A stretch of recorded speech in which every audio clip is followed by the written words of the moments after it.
آثار و فواید حجاب.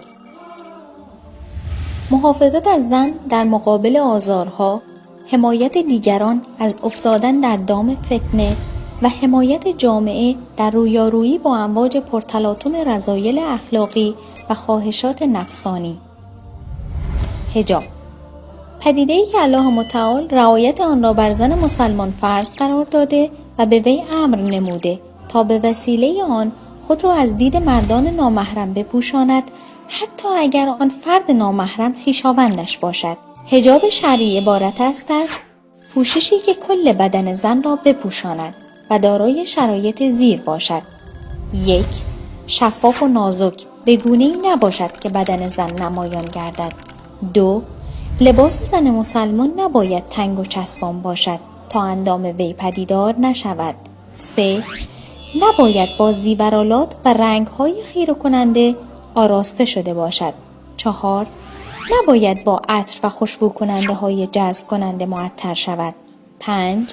لباس زن مسلمان نباید به لباس مردان شبیه باشد. 6. لباس زن مسلمان نباید به پوشش زنان غیر مسلمان شباهت داشته باشد. 7. لباس نباید به منظور خودنمایی و فخر فروشی بر زنان دیگر برتن شود و موارد دیگری که در ضمن آرایش‌های ناجایز برای زن محسوب می شود و الله متعال از آن نهی فرموده است.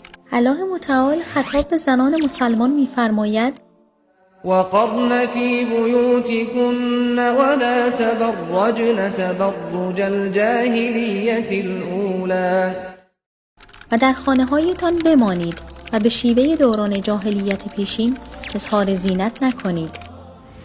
زن مسلمان خود را به امر پروردگار و پیامبرش متعهد می‌داند تا به این وسیله به خوشنودی الله متعال و بهشت برین دست یافته و از وعیدهای وارد در حدیث پیامبر صلی الله علیه و آله و سلم در امان بماند. پیامبر صلی الله علیه و آله و سلم فرموده است: 2 گروه از دوزخیان هستند که آنها را ندیدم.